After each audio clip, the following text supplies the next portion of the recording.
जी ले अपनी जिंदगी। जा बेटा जा।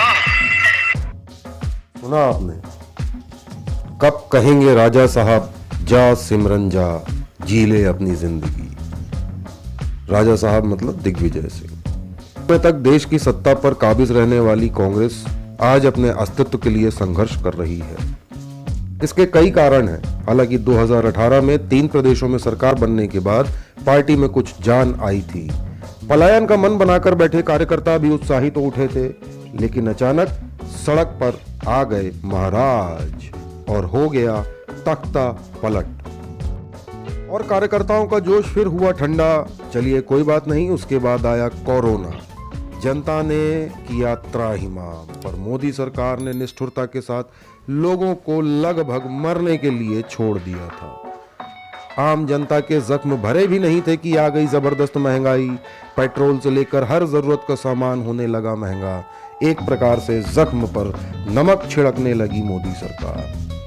बस फिर क्या था, लोगों में नाराजगी बढ़ने लगी और मन बनने लगा कि अगले चुनाव में मोदी सरकार को दोबारा नहीं बैठाएंगे। कांग्रेस के कार्यकर्ताओं में थोड़ा सा जोश आया, लेकिन इसी बीच आया कांग्रेस के दिग्गज नेता राजा साहब यानी दिग्विजय सिंह का बयान। यदि कांग्रेस सत्ता में आई तो कश्मीर में धारा 370 पर पुनर्विचार करेंगे। बस फिर क्या था, जनता कहने लगी महंगाई के साथ रह लेंगे पर कांग्रेस के साथ नहीं जाएंगे। यानी कुल मिलाकर फिर हो गया बेड़ा गर्क। स्वयं राजा साहब कह चुके हैं कि उनके बोलने से कांग्रेस के वोट कटते हैं। जब राजा साहब यह जानते हैं तो फिर क्यों बोलते हैं? अब तो कार्यकर्ताओं के बीच भी यह चर्चा है कि राजा साहब ने तो अपना जीवन जी लिया, हमें कब कहेंगे जा सिमरन जा, जी ले अपनी जिंदगी। मुख्यमंत्री सहित कई महत्वपूर्ण पदों पर भी राजा साहब रह लिए, अपनी औलाद को भी पूर्व कैबिनेट मंत्री का तमगा दिलवा दिया।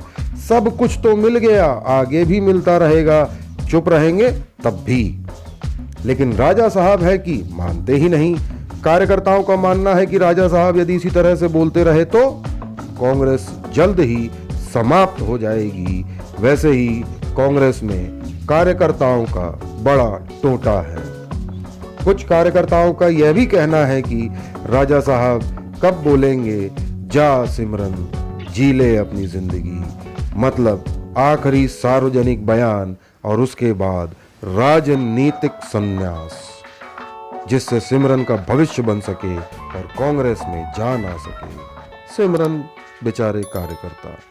खैर यह सब तो अंदरूनी बातें हैं, पर बात में तो दम है, खुले में सोच।